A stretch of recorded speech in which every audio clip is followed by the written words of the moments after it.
السلام علیکم قدرمنو دوستانو، هیله مند یم چې روغ جوړ او صحتمند به یاست.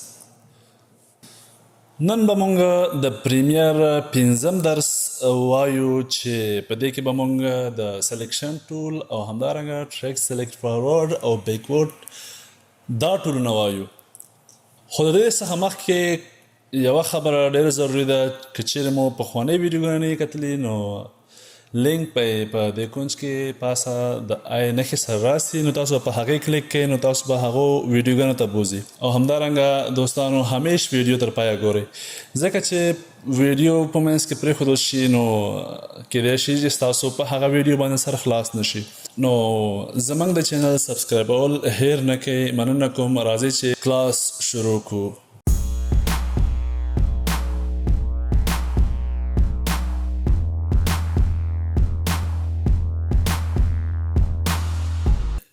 ښه، دا د موږ د کمپیوټر سکرین ته راغلو. نن چې موږ کوم کار کوو هغه به موږ د پریمیر په دې ټولز باندې کوو. دا کوم ټولونه چې د پریمیر دي لکه سلیکشن ټولز سو، ټریک سلیکټ فارورډ سو او بیکورډ سو، داسې نور په دې باندې موږ نن کار کوو. د دې لپاره چې موږ په دې باندې کار وکړو نو تاسو باید په دې باندې هم پوه اوسئ چې دا ټریکونه د څه شي لپاره کار کوي. ټریکونه په تېر کلاس کې درښودلي وو چې یو دا د ویډیو ټریکونه دي، د پاسه چې کوم یو دي، او کته چې کوم یو دي هغه د آډیو ټریکونه دي. نو په دې ځای کې تاسو کولی شئ مختلف ویډیو آډیو ټول په یو ځای باندې واچوئ، او تاسو همدارنګه کولی شئ چې په یو ځای کې ډېر ټریکونه استفاده کوئ. ښه، نو نن موږ لومړی د پریمیر د ټول څخه دا ټول چې سلیکشن ټول نومیږي چې شارټکټ وي دی دا استعمالو. نو د دې استعمال کار چې شی دی په دې باندې موږ کولی شو چې ویډیو د یو ځای څخه بل ځای ته انتقال کړو، او همدارنګه یو ویډیو سلیکټ کړو په ټایم لاین وینډو کې. اوس زه بله ویډیو را انتقالوم چې تر څو تاسو لږ نور هم پوه شئ. نو د ځانه زه دا ویډیو را انتقالوم د ځای ته.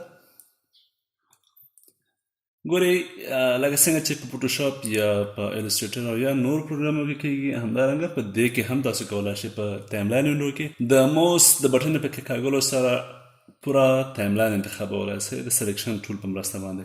او همدارنګه تاسو د سلیکشن ټول په مرسته باندې کولی شئ چې په همده ځای کې دا ویډیو ترم یعنې کوچنی کړئ.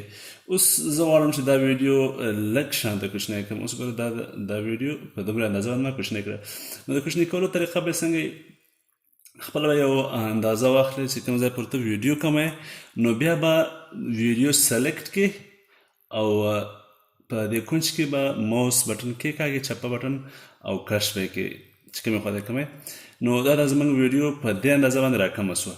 نو زموږ ویډیو تر دې ځایه راکمه سوه. همدارنګه تاسو کولی شئ چې ویډیو زیاته کړئ که چیرې نوره ویډیو موجوده وي، او که نه یې موجوده نو تاسو نشئ کولی چې ویډیو نوره زیاته کړئ. فرض مثال زموږ ویډیو دا ویډیو تر همدې ځای ختمیږي، نو زه اوس غواړم چې دې وخت ته زیاته کړم، نو نشم کولی چې زیاته کړم ځکه چې نوره ویډیو مخکې نشته. دغه په دې کونج کې چې کوم یو د مثلث ایکنونه دي دا تاسو مخکې ما په تېر کلاس کې ویلي وو. دا د دې معنی ورکوي چې ستاسو ویډیو ختمه ده. اوس ګورئ په دې سر کې د مثلث علامې نشته، نو زموږ ویډیو نوره هم سکه کشي په دې خوا ته زموږ ویډیو زیاتېږي. نو دا و د سلیکشن کار. په دې باندې موږ کولی شو چې مختلف ویډیوګانې په مختلفو ټریکو کې سلیکټ کړو. اوس د دې لپاره چې لږ نور مو سره خلاص شي نو زه یو پکچر یا یو خط یا بل شی انتقالوم دې سکرین ته.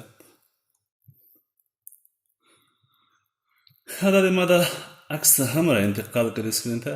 نو زه اوس د عکس لږ غوندې اوږدوم او تاسو در ښیم. ګورئ چې په د ویډیو پاسنی ټریک کې زموږ د عکس د ویډیو د پاسه هغوی کله کله داسې پېښېږي چې تاسو یو عکس هم پکاري یا یو خط د ویډیو د پاسه راولئ، نو تاسو به مختلف ټریکونه په همدې وخت کې استعمالوئ.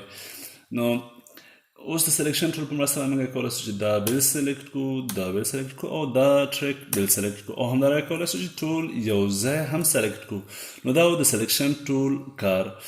که چیرې مو یو ویډیو داسې راکش کړه او د بل ویډیو په پاسه مو وغورځوله، نو پوه چې هغه پخوانۍ ویډیو چې کوم یوه ستاسو ده د دې ویډیو لاندې راځي او ختمیږي، د هغې ویډیو په سر باندې دا ویډیو راځي. نو اوس مونږ راځو دوهم ټول ته چې هغه د ټریک سلیکټ فارورډ. نو دا څه کار کوي په دې به هم تاسو پوه کړو. نو ما دا سلیکټ که زه اوس راځم دا ویډیو دې وخت را انتقالوم چې تاسو ښه پرې پوه شئ. د دې کار دا دی ګورئ چې دا دوه ویکټورونه چې کوم یو دي په راسته طرف ته باندې دي نو مطلب مخکې چې کوم ټریکونه دي هغه به ټول سلیکټ سي. اوس د دې کار دپاره یو بل ټریک هم پکار دی یو بل ویډیو هم پکار ده چې تاسو ښه پرې پوه شئ. نظر عالم دا ویډیو مې دوه نوره هم راواخیستله او دلته مې واچوله. نو اوس زه راځم ګورئ په دغه ځای کې چې دا ویډیو کومه کټ ده مطلب دا ویډیو چې کوم ځای کې دا بل ویډیو سره جوړه شوې ده نو په دې زه کلیک کوم نو دې نه مخکې چې کوم یو ټریکونه دي هغه ټول سلیکټ کیږي او همدارنګه ته کولی شې چې د شیفټ بټن په کېکاږلو سره یوازې یو ټریک سلیکټ کړې. نو زه اوس تاسو ته همدا کار کوم شیفټ بټن کېکاږم ګورئ ویکټور یو سو اوس زه راځم په دې کلیک کوم دا دواړه سلیکټ سو ولې سلیکټ سو ځکه چې په دې وخت کې دا ویډیو لینک ده لینک څه کار کوي او څنګه ان لینک کیږي هغه طریقه به هم زه وکړم. په دې به رایټ کلیک کړئ په ویډیو باندې ټریک باندې نو را به شي دلته چې شته ان لینک به کلیک کړئ. اوس دا ویډیو او اډیو چې کوم یو ده هغه ان لینک سو. اوس موږ کولی شو چې ویډیو بیله انتقال کو اډیو بیله انتقال کو مخکې دواړه یو ځای انتقالېدل نو دا لینک او ان لینک. اوس که چېرته وغواړو چې موږ لینک کوو نو دا به سلیکټ رایټ کلیک به کلیک کوو او را به شو دې ته چې به کوو لینک باندې به کلیک کوو نو دا به زموږ څه شي ویډیو به لینک سي. اوس چې موږ انتقالوو دواړه به یو ځای انتقالېږي ویډیو او اډیو مو دواړه ان لینک کړه نو اوس راځو یو ټریک سلیکټ کوو چې تاسو ته ښه معلومات وسي. اوس راځم دا ټریک سلیکټ کوم ګوره دا ټریک چې موږ کله سلیکټ بټن کلیک کړه په فارورډ سلیکشن باندې نو څه سو د شیفټ بټن په نیولو سره یو ټریک سلیکټ سو او کله چې مو سلیکټ نو بیا تاسو کوشش وکړئ چې دواړه بیل بیل سره انتقال کړئ. د ټریک سلیکټ فارورډ په کار خو پوه سو نو اوس به راځو بیکورډ څنګه کار کوي هغه به هم تاسو ته وښیو چې بیکورډ څنګه سلیکټ کیږي. په همدې ځای کې د همدې بټن په کونج کې دلته یو نښه ده په دې به تاسو کلیک کوئ او وبه ګورئ چې دلته یو بل آپشن هم راځي چې ټریک سلیکټ بیکورډ ټول دی چې شارټکټ یې شیفټ پلس ای ده نو په دې به کلیک کوئ او بیا چې تاسو څومره ټریکونه شاته انتخابوئ هغه انتخابولی شئ او همدارنګه په دې کې هم موږ د شیفټ بټن په نیولو سره یو ټریک انتخابولی شو. نو زه اوس راځم دا یو ټریک انتخاب سو دا بل په دې کې د اډیو ولې راغله ځکه چې دا دواړه سره لینک دي مخکې مو تاسو ته لینک وښوده نو اوس څنګه ان لینک کېږي دا به ان لینک کړو.